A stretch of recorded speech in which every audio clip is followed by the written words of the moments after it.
Hey guys, welcome to Success Galore. So guys, आज से हम क्या पढ़ेंगे? आज से हम अक्टूबर 2020 से अभी तक के जितने भी करंट अफेयर्स हैं उनमें से किसी भी मंथ के कोई से भी एमसीक्यूज़ मैं सेलेक्ट करूंगा एंड कोशिश करूंगा कि फ्रॉम अक्टूबर टू जनवरी 2021 के हम सारे एमसीक्यूज़ कवर करें। ठीक है, ये बेसिकली जो अभी आरआरबी पीओ का या फिर आईबीपीएस पीओ का या फिर आईबीपीएस क्लर्क का या फिर एसएससी या फिर आईबीएसीआईओ के जो भी एग्ज़ाम हो रहे हैं उनमें जो करंट अफेयर्स आएगा उस सेक्शन को मैं कंप्लीट कर सकूं। एंड गाइस, अगर आपने अभी तक चैनल सब्सक्राइब नहीं किया है then please subscribe the channel and press the bell icon. And अभी 2-3 दिनों से मैं वीडियो इसलिए नहीं बना पा रहा था क्योंकि मेरी तबीयत थोड़ी सी ठीक नहीं थी because of my personal issue. ठीक है, but from today and onwards daily आपको एक वीडियो मिलेगी करंट अफेयर्स की। ठीक है, चलिए आज के मोटिवेशन की बात करते हैं।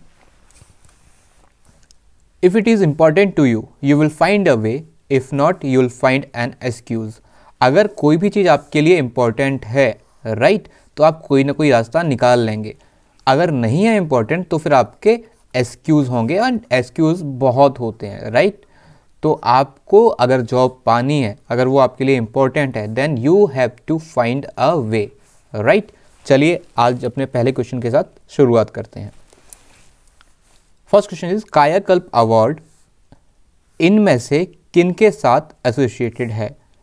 ISRO, DRDO, ministry of external affairs या फिर ministry of health and family welfare.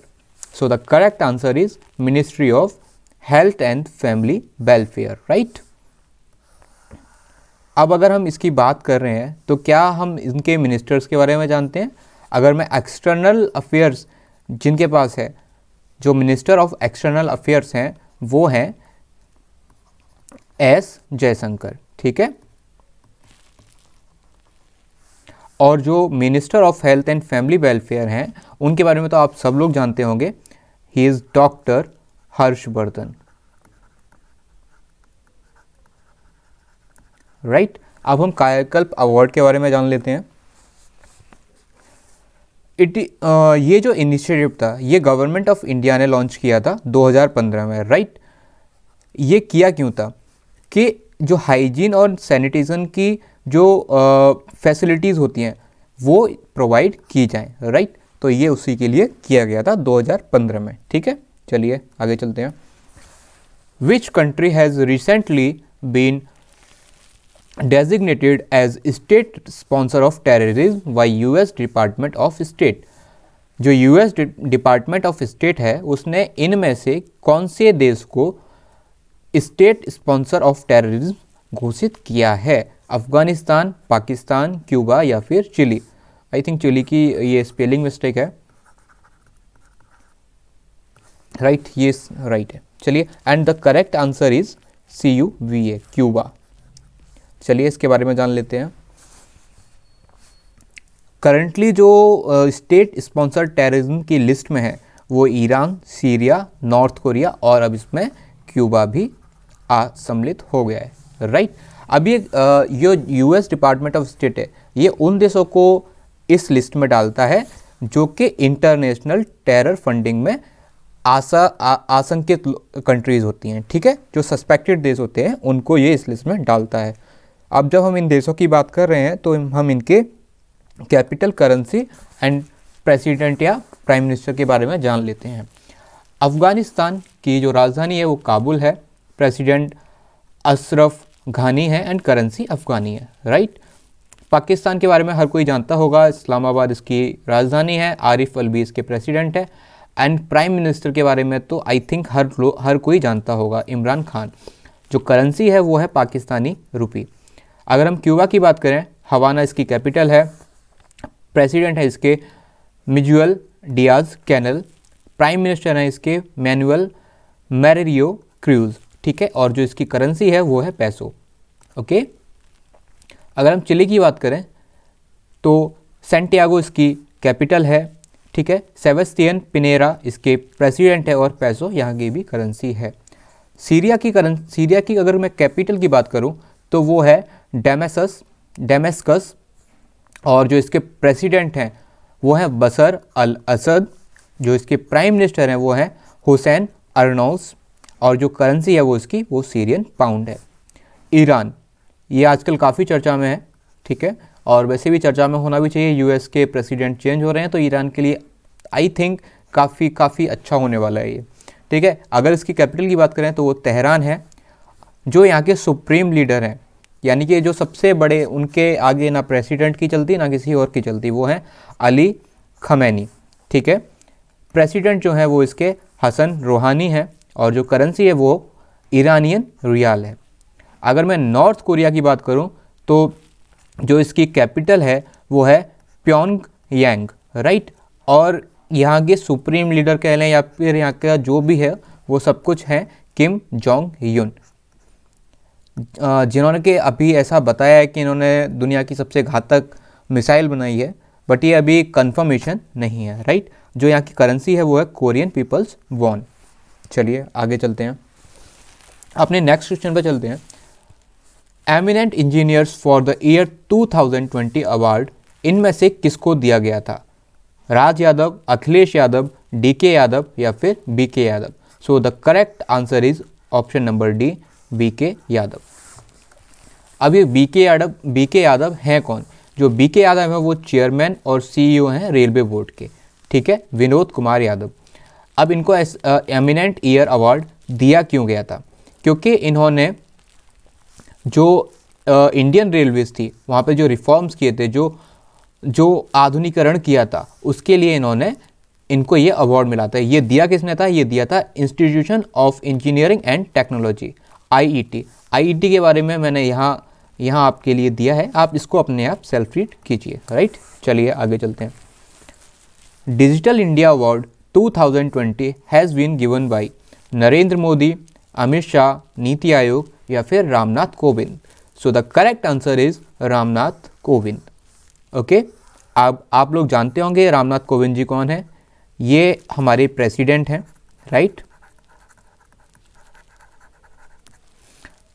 अब अगर मैं नरेंद्र मोदी की बात, ये तो बेसिकली हर कोई जानते ही होंगे, ये हमारे प्राइम मिनिस्टर हैं, लेकिन ये प्राइम मिनिस्टर के साथ साथ नीति आयोग के चेयरमैन भी हैं, ठीक है। अमित शाह हमारे होम मिनिस्टर हैं। अब अगर मैं आप लोगों से पूछूं कि नीति आयोग के चेयरमैन तो नरेंद्र मोदी जी हैं, ठीक है, तो इनके वाइस चेयरमैन कौन है? तो उसका आंसर होगा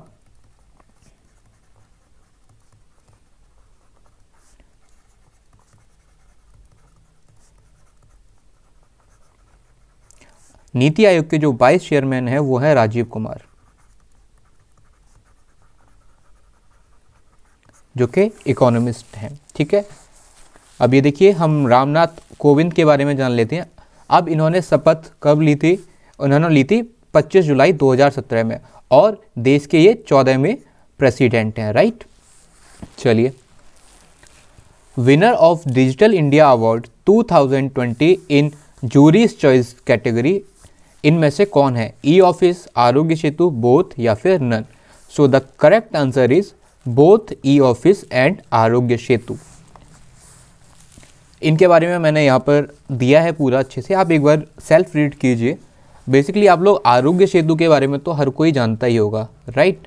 अब अगर मैं बात करूँ कि CBIC मतलब ई ऑफिस क्या है, तो ये जो the central board of indirect taxes and customs है, इसने एक एप्लीकेशन लॉन्च की थी ई ऑफिस के नाम पे। अब ई ऑफिस के नाम पे इन्होंने जो ऐप लॉन्च की थी वो क्यों की थी? जिससे कि ट्रांसपेरेंसी और ऑटोमेशन आए गवर्नमेंट ऑफिसेज में। अभी तक क्या था कि ट्रांसपेरेंसी नहीं थी, राइट, एंड ऑटोमेशन भी नहीं था, मतलब काम बहुत स्लो होता था।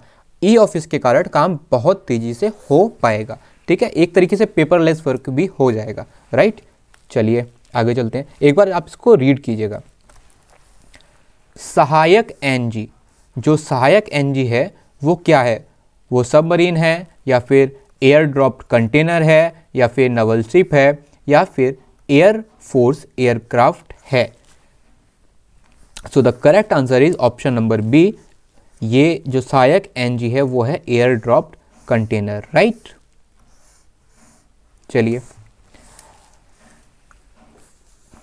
अब मैंने इसके बारे में बताया है, सहायक जो एनजी है वो DRDO ने इंडियन नेवी के साथ मिलकर ठीक है, इसको बनाया है।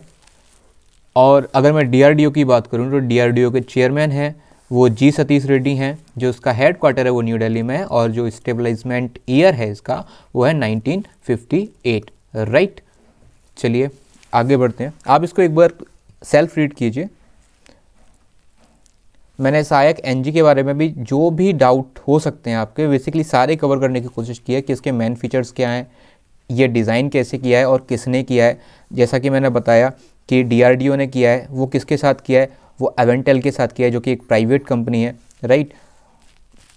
अब जो इसका टेस्ट ट्रायल है वो कौन कंडक्ट कर रहा है, ठीक है, इंडियन नेवी एंड DRDO है जो कंडक्ट कर रहा है, ठीक है। इंडियन नेवी के लिए इसके बेनिफिट्स क्या होंगे, और जो एयर ड्रॉप हैं वो उनके जो अलग अलग टाइप हैं वो क्या है, लो वेलोसिटी एयर ड्रॉप क्या है, हाई वेलोसिटी एयर ड्रॉप क्या है, या फिर फ्री फॉल एयर ड्रॉप क्या है। एक बार आप इसको सेल्फ रीड कीजिए, अगर कोई डाउट हो तो आप कमेंट सेक्शन में मुझसे पूछ लीजिएगा, राइट। अब अगर सहायक एनजी की हम बात कर रहे हैं तो वो किसका एडवांस वर्जन है इनमें से, सहायक MK1 या MK2, MK3 या फिर MK4। तो द करेक्ट आंसर इज सहायक MK2 का ये एडवांस वर्जन है सहायक एनजी, ठीक है। इन प्रगति आई स्टैंड फॉर, प्रगति में आई से क्या मतलब आता है, आई का क्या मतलब है, इंडिया, इंडियन, इम्प्लीमेंट या फिर implementation. So the correct answer is implementation.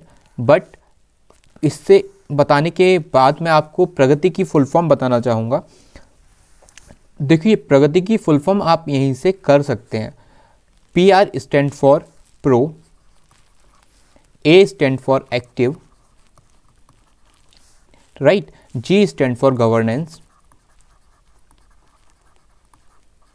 A stand for and, T stand for timely, and I stand for implementation.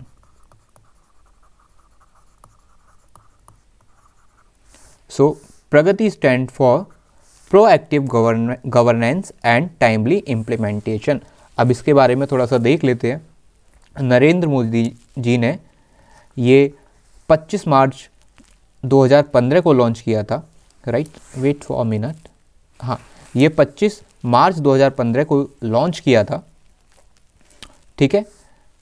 ये देखिए proactive governance and timely implementation. अब ये जो प्रगति है, ठीक है, इसका फ़ायदा क्या है, ठीक है, इसका फ़ायदा क्या है और इससे हम क्या क्या बेनिफिट्स उठा सकते हैं। तो बेसिकली जो गवर्नमेंट ऑफ इंडिया के जो प्रोजेक्ट्स होते थे, राइट, या फिर स्टेट गवर्नमेंट के जो प्रोजेक्ट होते थे उसको एक तरीके से इससे बढ़ावा मिलेगा, राइट। चलिए आगे बढ़ते हैं। ग्लोबल प्रवासी रिश्ता पोर्टल निम्नलिखित में से किसने लॉन्च किया, PMO ने, नीति आयोग ने, मिनिस्ट्री ऑफ एक्सटर्नल अफेयर्स या फिर मिनिस्ट्री ऑफ ट्राइबल अफेयर्स। अब आप वैसे तो जो ऑप्शन दिए हैं आप उसमें से भी इसका आंसर, अगर आपको थोड़ी सी भी बेसिक अंडरस्टैंडिंग है तो आप उसको कर सकते हैं, राइट। PMO यानी कि नरेंद्र मोदी जी, ग्लोबल प्रवासी रिश्ता पोर्टल, प्रवासी यानी कि प्रवासी का मतलब जो बाहर रह रहे हैं, राइट, वो आएगा किसके अंडर, वो आएगा तो मिनिस्ट्री ऑफ एक्सटर्नल अफेयर्स के अंदर, राइट। तो क्या इसका answer ministry of external affairs है, राइट, इसका आंसर है मिनिस्ट्री ऑफ एक्सटर्नल अफेयर्स। अब हम इसकी बात कर लेते हैं। PMO को तो हम जानते हैं, प्राइम मिनिस्टर ऑफिस यानी कि नरेंद्र मोदी जी, इसके चेयरमैन भी नरेंद्र मोदी जी हैं। मिनिस्ट्री ऑफ एक्सटर्नल अफेयर्स की अगर मैं बात करूं तो जो इसके मिनिस्टर हैं वो हैं S जयशंकर, राइट। और जो मिनिस्ट्री ऑफ ट्राइबल अफेयर्स हैं इसके जो मिनिस्टर हैं वो हैं अर्जुन मुंडा। अब ये इन्होंने क्यों किया है उसके बारे में भी जान लेते हैं। ये ग्लोबल प्रवासी रिश्ता पोर्टल का मेन पेज है, राइट। अब अगर हम इसके बारे में बात करें तो बेसिकली ये है क्या, ये एक तरीके से जो हमारे इंडिया के जो बाहर रह रहे थे, जो प्रवासी भारतीय थे, उनको एक इंडियन जो रूट्स हैं उसके साथ रिकनेक्ट करने की कोशिश की है। तो और ये जो ऐप लॉन्च की थी ये की थी जो मिनिस्टर ऑफ स्टेट हैं एक्सटर्नल अफेयर्स के, उन्होंने इसको लॉन्च की थी, राइट। चलिए आगे चलते हैं। Who is first women chief justice of the high court of Telangana. जो तेलंगाना है उसका जो हाई कोर्ट है वहाँ पर पहली महिला चीफ जस्टिस कौन है? अनुष्का शेट्टी, रकुल प्रीत, हेमा कोहली या फिर Hima Kohli. So the correct answer is Hima Kohli. Hima Kohli is the correct answer.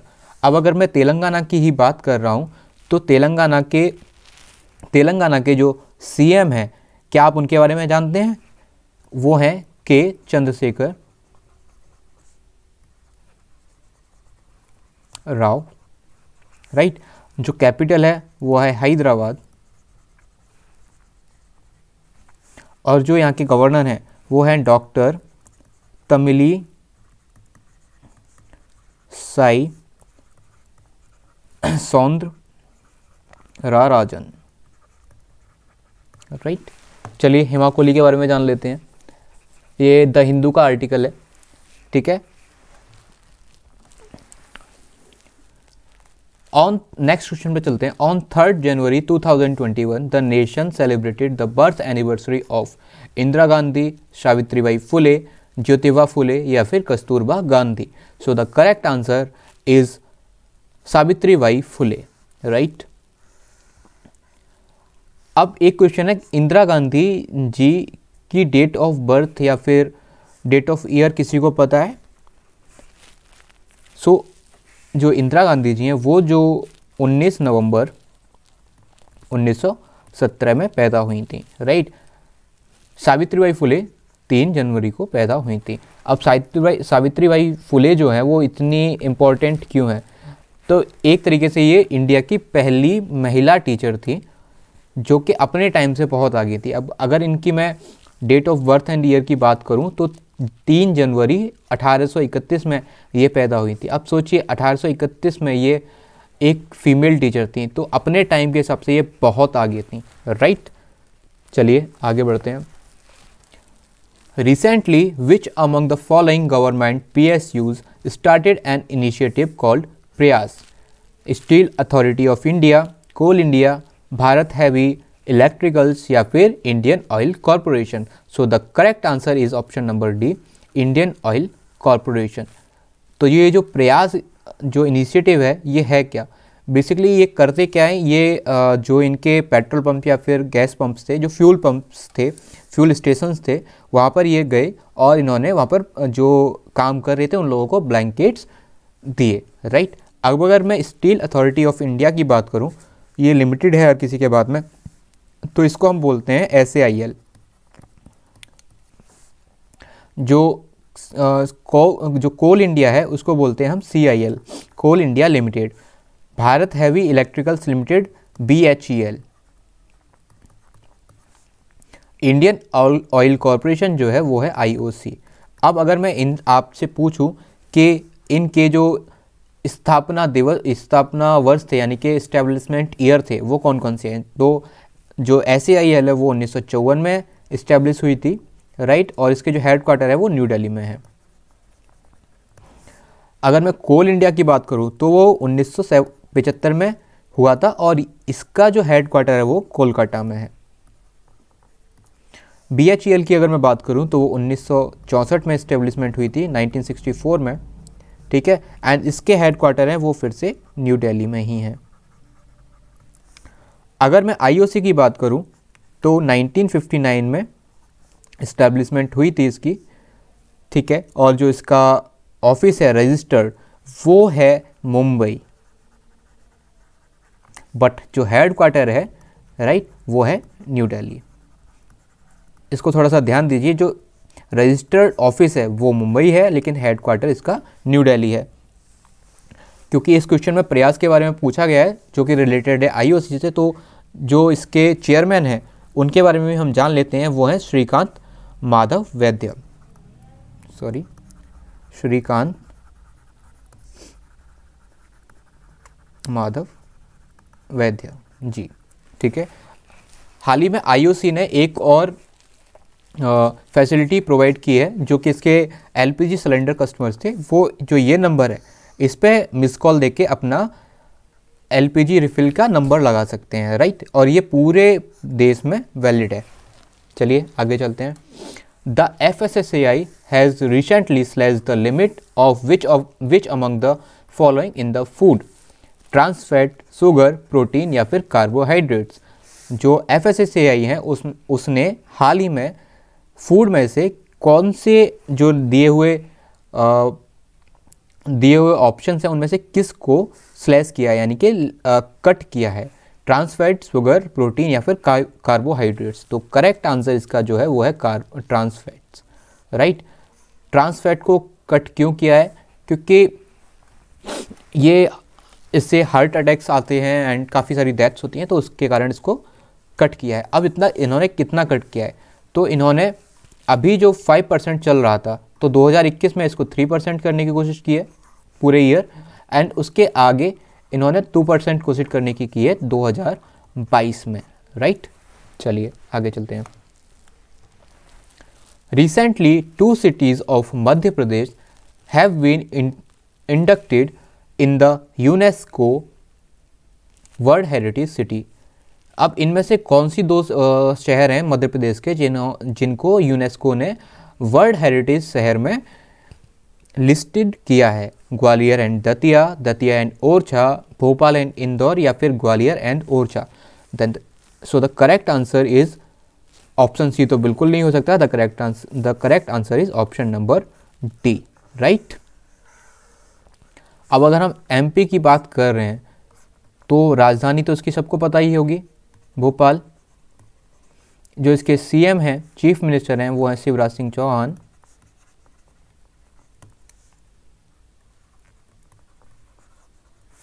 और जो इसके गवर्नर हैं वो हैं आनंदीबेन पटेल।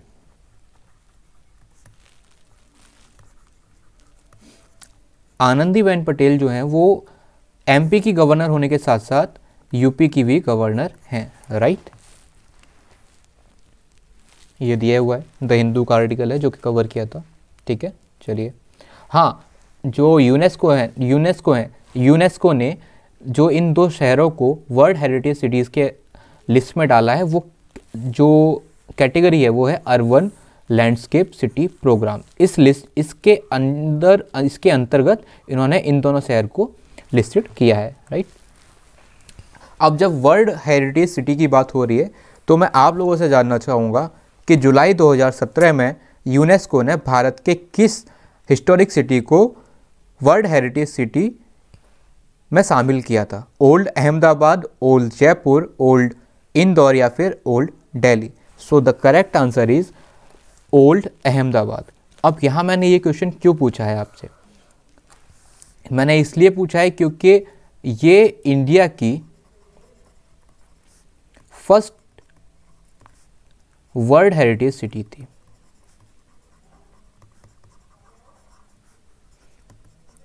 जिसको कि यूनेस्को ने लिस्टेड किया था। फर्स्ट वर्ल्ड हेरिटेज सिटी थी इंडिया की, राइट। ये देख लीजिए, Ahmedabad declared India's first heritage city by UNESCO, right. 2017 में इसको किया गया था। ये काफ़ी इंटरेस्टिंग क्वेश्चन है एंड आ सकता है। The new height of Mount Everest is 8848 meters, 8848.45 meters, 8848.85 meters या फिर 8848.86 मीटर्स। वेल, इसका करेक्ट आंसर बताने से पहले मैं आपसे पूछना चाहूँगा, इससे पहले जो हाइट दी गई थी माउंट एवरेस्ट को, जो हाइट नापी गई थी वो इंडिया ने की थी। तो क्या आपको उस इंसान का नाम पता है जिन्होंने ये सब किया था, जिन्होंने माउंट एवरेस्ट की हाइट इन 1955 डिक्लेयर की थी? तो वो थे राधानाथ सिकदर, राइट। इन्होंने 1955 में जो इंडिया की तरफ से माउंट एवरेस्ट की हाइट जो नापी थी वो थी 8848 मीटर्स, राइट। और जो करंटली जो अभी नई हाइट मिली है, ये मिली है चाइना एंड नेपाल के द्वारा, राइट। देखिए, माउंट एवरेस्ट इस तरीके से है, तो जो ये पार्ट है, ठीक है, माउंट एवरेस्ट यहाँ पर है, तो ये पार्ट एक तरीके से चाइना में आता है और ये नेपाल में है।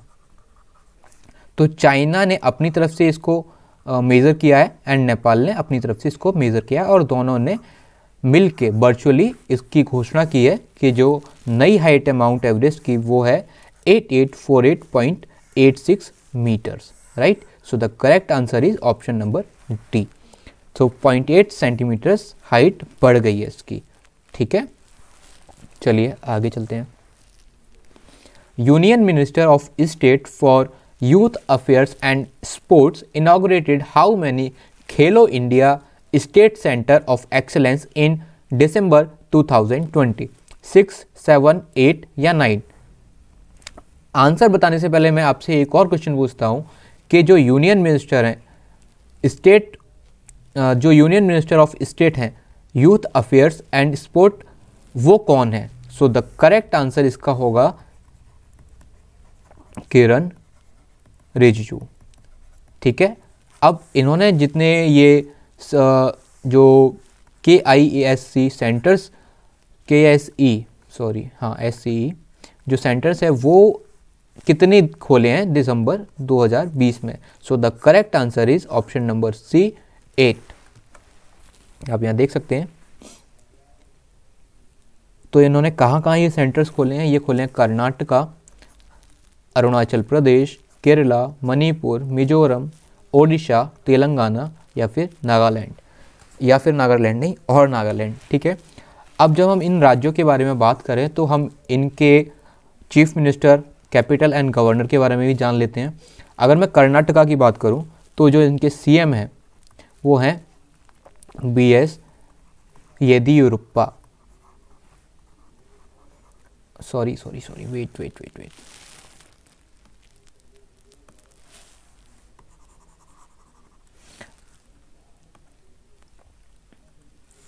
BS येदियुरप्पा, ये इसके चीफ मिनिस्टर हैं एंड वाजूभाई वाला इसके गवर्नर हैं। वाजूभाई वाला, और जो इसकी कैपिटल है वो है बेंगलोर। अगर मैं अरुणाचल प्रदेश की बात करूं तो इसके जो CM है वो है पेमो खंडू, ठीक है। और जो इसकी कैपिटल है वो है ईटानगर, और जो इसके गवर्नर हैं वो हैं BD मिश्रा, राइट। अब अगर मैं केरला की बात करूं तो जो केरला के CM हैं इनका नाम ध्यान रखना, इनका नाम है पिनारई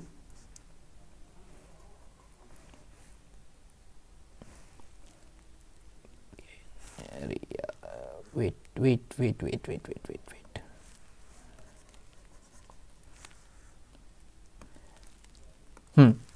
तो जो इसके CM हैं वो हैं पिनारई विजयन, राइट। एंड जो इसकी कैपिटल है वो है तिरुवनंतपुरम,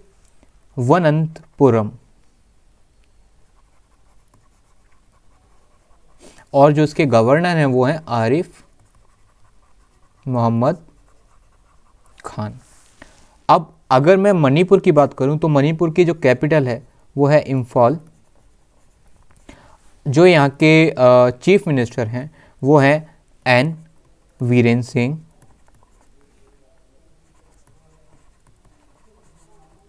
और जो यहाँ के गवर्नर हैं वो हैं डॉक्टर नजमा हेपतुल्ला, राइट। अब अगर मैं मिजोरम की बात करूं, मिजोरम की जो कैपिटल है वो है एजोवाल, जो इनके CM हैं वो हैं पू जोराम थंगा, और जो इसके गवर्नर हैं वो हैं PH श्रीधरन पिल्लई। ओडिशा के बारे में तो आप लोग जानते होंगे, नवीन पटनायक जी, राइट। कैपिटल इसकी है भुवनेश्वर,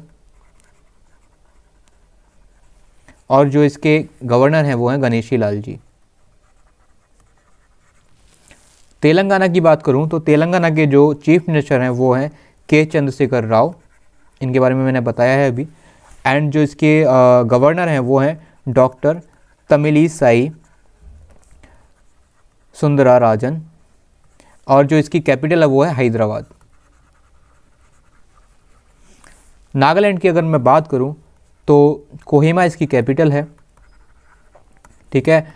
एंड जो इसके सीएम हैं वो हैं नेफ्यूई रियो, और जो इसके गवर्नर हैं वो हैं RN रवि जी, राइट। चलिए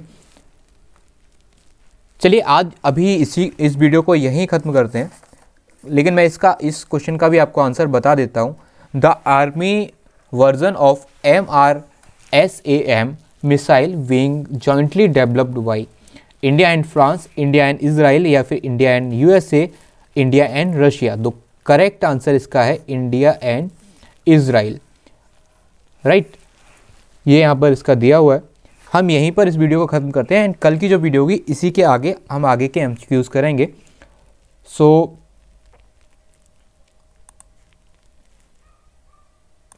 wait,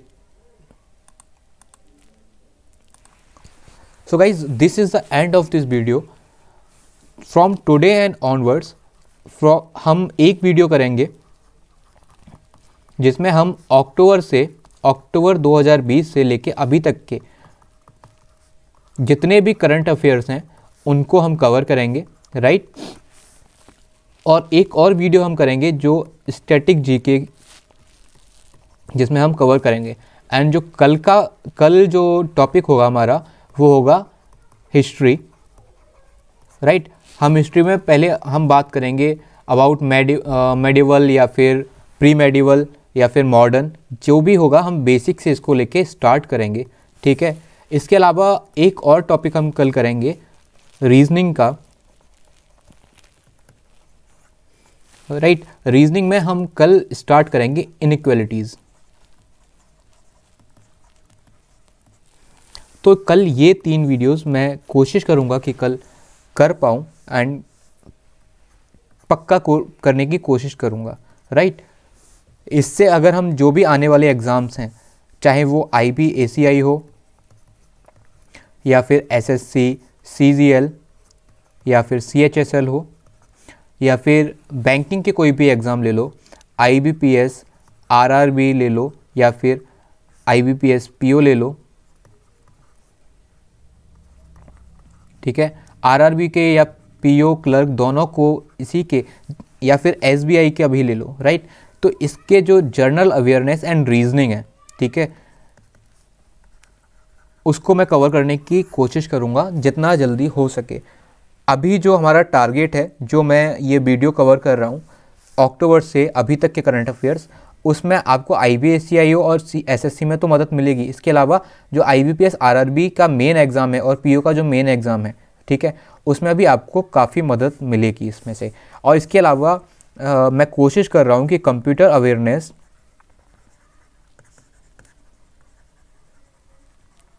को भी मैक्सिमम 10 क्लासेस में आपको कंप्लीट करा दूँ। तो ये कल या परसों से मैं स्टार्ट करूँगा, और मैक्सिमम 10 क्लासेस में आपका ये पूरा कंप्यूटर अवेयरनेस कवर हो जाएगा।